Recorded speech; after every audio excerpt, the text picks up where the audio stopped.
में जसोला जनता फ्लैट के सामने इकरम मस्जिद के बराबर में थाना सरिता विहार में डीडीए की सरकारी जमीन की दीवार तोड़कर गैरकानूनी तरीके से लड़कियों के अश्लील डांस, पार्टी, बिजली के बड़े बड़े झूले, काला जादू, खाने पीने की दुकानें व घटिया सामान बेचकर मोटी कमाई करने का कारोबार जारी। इतना ही नहीं, थाना कालंदी कुंज के जैतपुर में जमुना के किनारे सिंचाई विभाग की दलदली जमीन पर ऐसा ही मेला लगाने का काम जारी है। नमस्कार, मैं इकरा खान, आप देख रहे हैं अमन न्यूज।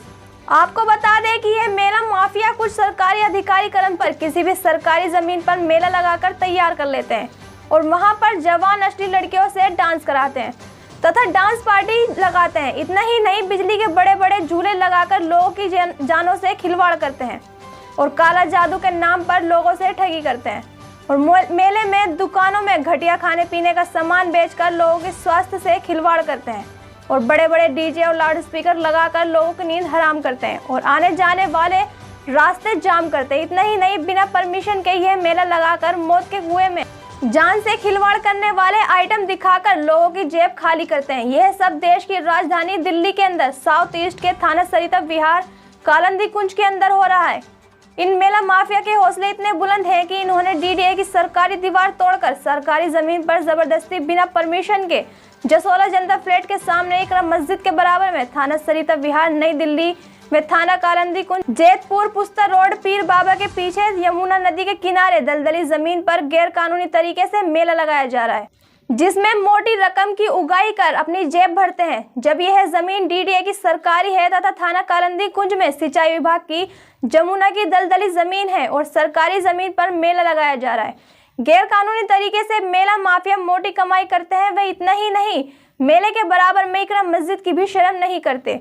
नमाज के टाइम पर जोरों शोर डीजे पर अश्लील गाने व लड़कियों से अश्लील डांस कराते हैं और डांस पार्टी लगाते हैं, जिसमें लड़कियों से अश्लील डांस करवाते हैं, बिजली के बड़े बड़े झूले लगाते हैं, जिससे बड़ा हादसा हो सकता है और लोगों की जान भी जा सकती है। अगर कोई हादसा होता है तो इसका जिम्मेदार कौन होगा? आखिर इन मेला माफिया को सरकारी जमीन पर मेला लगाने की परमिशन कौन देता है? यह मेला माफिया लोगों की जान से खिलवाड़ कर रहे हैं और मस्जिद में नमाज पढ़ने में भी दखल डालते हैं। इस मेले में शोर मचाने से रह रहे आसपास के लोगों को परेशानी का सामना करना पड़ रहा है। आखिर इनको सरकारी दलदली जमीन पर मेला लगाने की परमिशन किस विभाग ने दी?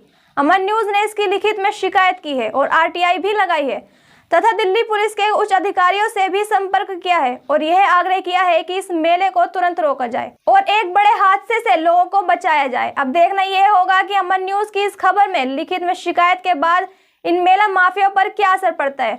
उधर जनता का भी कहना है कि जब से मेला लगना शुरू हुआ है तब से काफी परेशानियों का सामना करना पड़ता है। अमन न्यूज ने उनकी परमिशन भी डिपार्टमेंट से मांगी है आरटीआई के द्वारा। कहीं मेला माफिया का इरादा यह तो नहीं मेले की आड़ में सरकारी जमीन पर कब्जे करने का हो?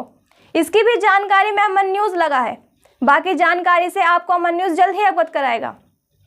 फिलहाल के लिए इतना ही। देश और दुनिया की तमाम बड़ी खबरों से जुड़े रहने के लिए आप देखते रहे अमन न्यूज।